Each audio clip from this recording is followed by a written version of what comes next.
ഗുജറാത്തിൽ ഒരു ആൾ ദൈവമുണ്ടായിരുന്നു. അദ്ദേഹത്തിൻ്റെ പ്രോഗ്രാമിന് പതിനായിരക്കണക്കിന് ആളുകളാണ് പങ്കെടുക്കാറ്. നിരവധി ശിഷ്യന്മാരും അതുപോലെ ആസ്തികളും സ്ഥാപനങ്ങളും എല്ലാം ഉണ്ടായിരുന്നു. എന്നാൽ അയാളുടെ അധാർമിക പ്രവൃത്തി കാരണം അയാൾ ജയിലിലായിട്ട് എത്രയോ വർഷമായി. ഇന്ന് വരെ ജാമ്യം പോലും കിട്ടിയിട്ടില്ല. അതുപോലെ തന്നെ പഞ്ചാബിൽ ഒരു ആൾ ദൈവമുണ്ടായിരുന്നു. അദ്ദേഹം നിരവധി അധാർമിക പ്രവൃത്തികളാണ് ചെയ്തത്.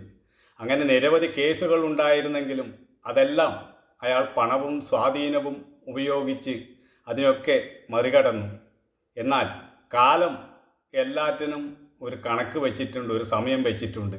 അവസാനം ഒരു കേസ് വന്നു. അതിൽ അയാൾക്ക് ഒരു അനുകൂലമായ വിധിയും വന്നില്ല. എല്ലാ തെളിവുകളും അയാൾക്കെതിരായിരുന്നു. അങ്ങനെ 25 വർഷത്തേക്കെങ്ങാൻ അയാളെ ശിക്ഷിച്ചു. അയാളുടെ ആശ്രമവുമെല്ലാം ഗവൺമെൻറ് കണ്ടുകെട്ടുകയും ചെയ്തു. അയാളെ ശിക്ഷിച്ചപ്പോൾ അയാൾ പൊട്ടിക്കരയുകയാണ് ചെയ്തത്.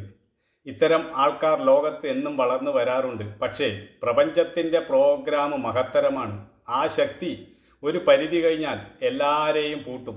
അതിനുവേണ്ട കാര്യകാരണങ്ങൾ പ്രപഞ്ചത്തിൽ തന്നെ ഉണ്ടാവും. ഇത് നമുക്ക് ചരിത്രാതീത കാലം മുതൽ കാണാൻ കഴിയുന്ന കാര്യമാണ്. അതുകൊണ്ട് തന്നെ അധർമ്മം അധികകാലം നിലനിൽക്കില്ല എന്ന യാഥാർത്ഥ്യം നമുക്ക് മനസ്സിലാക്കാം.